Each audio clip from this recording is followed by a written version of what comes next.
Bonjour et bienvenue sur cette capsule. Vous souhaitez préparer votre entreprise aux crises naturelles, climatiques, inondations, tempêtes d'hiver, sécheresse extrême.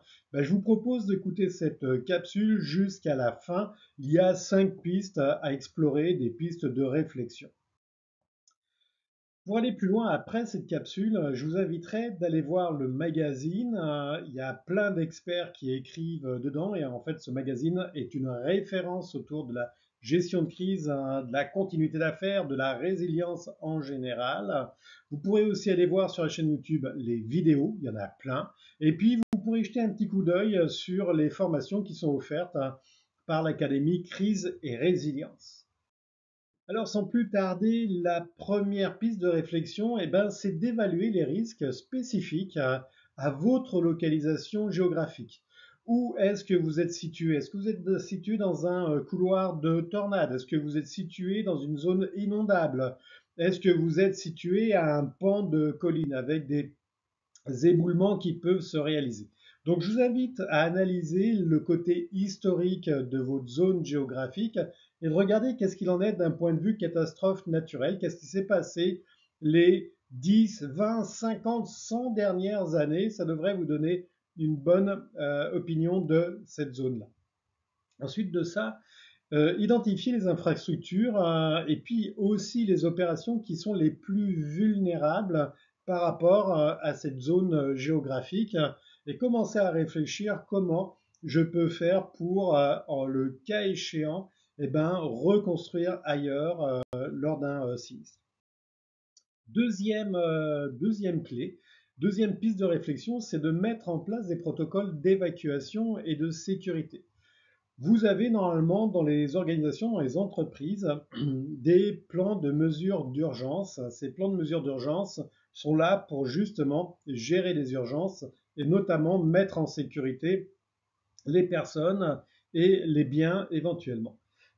Donc, je vous invite à clarifier ce qui est mis en place, à vérifier, à l'actualiser.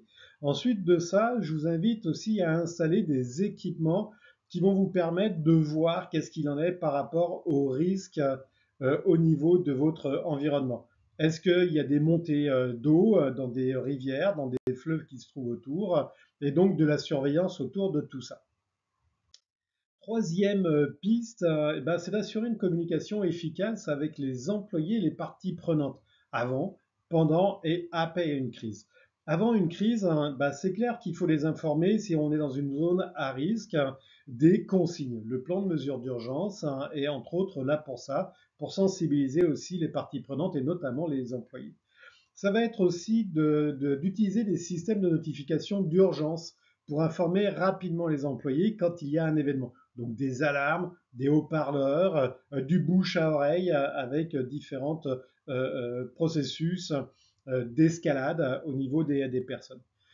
Aussi, je vous inviterai à regarder les messages que vous pourrez transférer au niveau de vos parties prenantes, qu'elles soient internes ou externes, pour les informer de ce que vous avez prévu, donc informer avant, de ce que vous faites au moment de la crise, donc informer pendant, et puis le retour à normal, donc informer après. Donc tous ces messages, je vous invite, toute cette communication, je vous invite à commencer à y réfléchir. Ce sera plus facile d'y réfléchir en temps de paix qu'en temps de crise. Quatrième point, stocker des ressources essentielles et des équipements de secours. Quand on est dans une zone à risque, inondation, tremblement de terre, il est fort probable qu'à un moment ou un autre, vous vous retrouviez dans cette situation-là.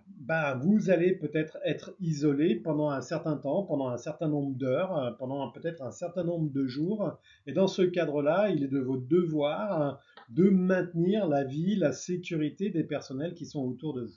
Donc dans ce cadre-là, je vous inviterai à mettre en place des stocks en termes d'eau sous forme de bouteilles, en termes d'alimentation pour pouvoir tenir un certain temps, 24, 48, 72 heures. C'est des délais qui peuvent être complètement réalistes.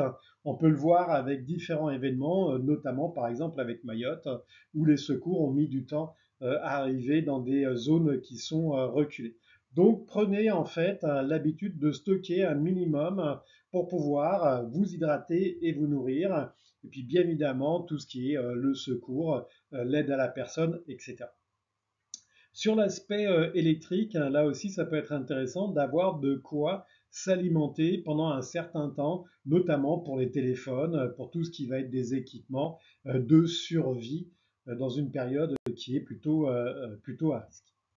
Cinquième point, ben, collaborer avec les autorités locales et les organisations de secours. Je vous invite à le faire dès à présent pour leur présenter votre organisation, pour regarder avec eux leur mode d'intervention. Je vous invite d'aller voir dans le dernier magazine qui est sorti, il y a un très bon article qui explique comment justement collaborer avec les pompiers.